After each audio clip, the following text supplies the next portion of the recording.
saya banyak punya penyakit ternyata.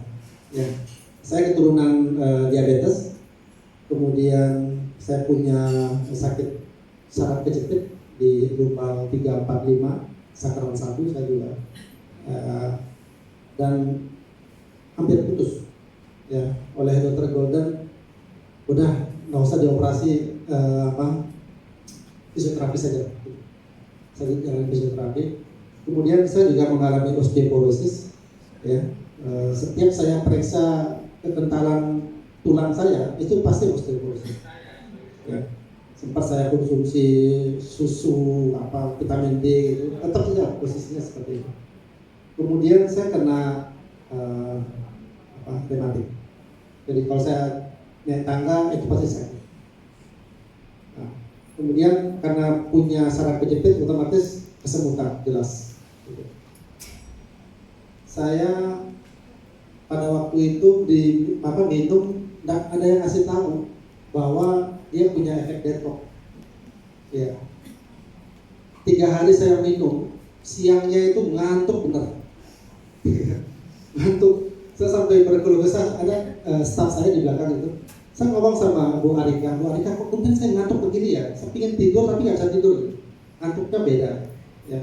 Tapi nyetir pulang ke rumah pun mata ini nggak bisa nahan. Tapi di rumah saya harus tidur dulu sebelum praktek.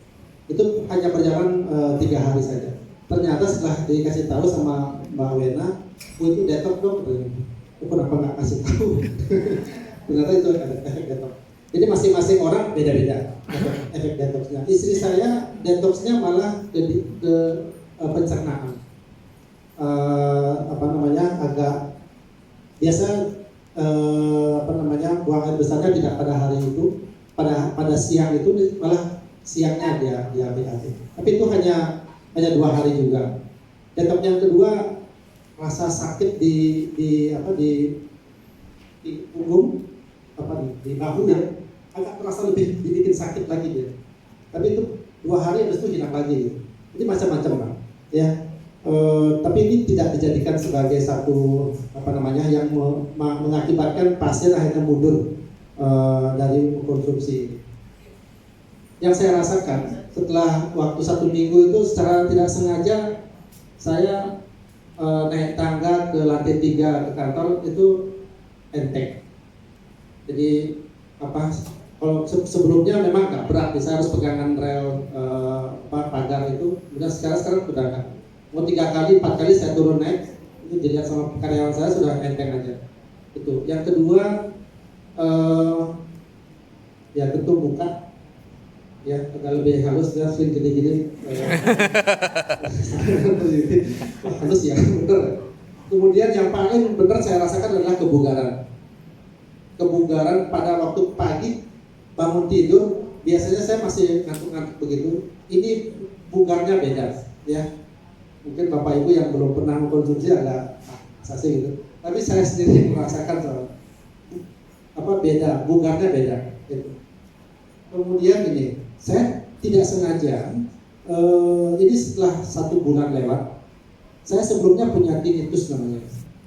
Di telinga saya tuh selalu kalau pagi-pagi saya bangun tidur tuh bunyi aliran darahnya tuh, cus, tapi mengganggu saya, mengganggu. Pernah saya ke dokter THT dan dicoba dikasih obat epedrin, kemudian dikasih obat anti radang, kasih obat yang hirup juga hilang, tidak hilang benar, berkurang. Selesai obat udah muncul lagi, dan akhirnya saya abaikan.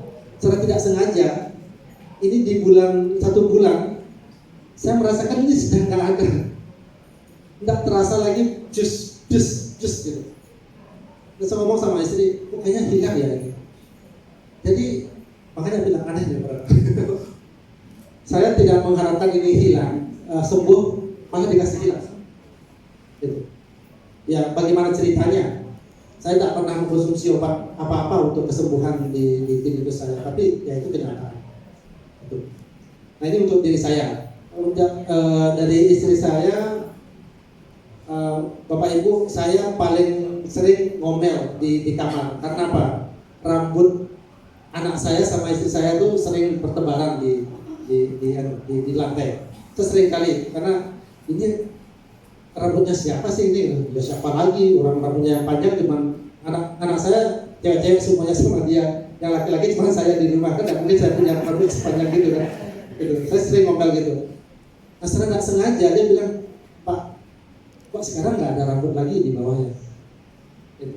Dan dia coba untuk biasa ngambil rambutnya begini itu, biasanya kalau diambil begini itu banyak rambut panjang-panjangnya. Sekarang sudah enggak. Itu cuma dia karena malu ngomong di sini. Saya disuruh ngomong